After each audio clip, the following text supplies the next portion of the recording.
All right, we've set up, we've approached the ball, we know how to put our hands on it, we found a comfortable stance, we've done everything leading up. Now we want to talk a little bit about the trajectory of the ball.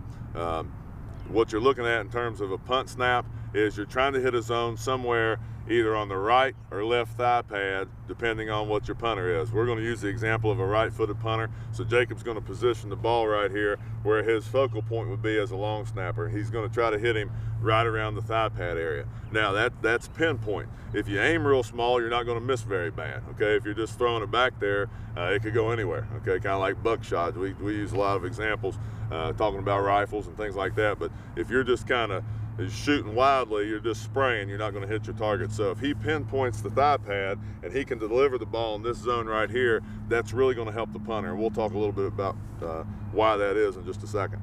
But a zone that you want to be in is anywhere from the belly button down to the knees, okay? And the reason that's important, like I kind of started talking about just a second ago, is a punter should be in a stance, something like this. His hands are just loose, hanging to his side, okay? So if I can deliver the ball on his thigh pad, that's great because that's his kicking leg. He doesn't have to do a whole lot of moving the ball around to get repositioned. So if I can be knees to belly button, he doesn't have to turn his hands.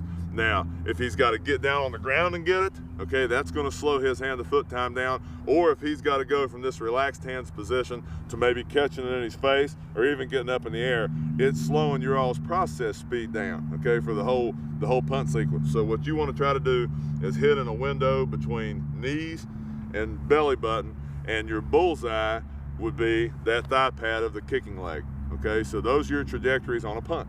Okay, now I'm going to have Jacob drop down like a holder right here, and like I said in the beginning of the film, he held in college. But your front knee's going to be down, your back knee's up, okay, and you're going to be snapping from a distance 7 to 8 yards away. Okay, so what you're looking at as a long snapper, the holder's going to have his front hand up, his back hand's on the spot, and you're going to try to put the lines together. All right, so you're going to draw a line through the hand, okay, into the bicep and into the back knee. It's going to be a straight line. You don't want this ball really any higher than 3 feet, okay? If you can deliver the ball in this straight line in this zone right here, you've made the holder's job very easy. Okay, now if I get a ball out here and he's got to reach, that's going to really screw him up. Also, if I get it on his backside, it's tough. But probably the worst place I could put it is on that knee, because then he's got to get around that knee and try to get the ball back on the tee. So if you're going to have a bad one and you had your pick, you want to shoot it right into his gut, because that's easily handled, all right? But ideally what you want is a ball that's going to hit through the front hand, the crease of the elbow or bicep, and into the back knee.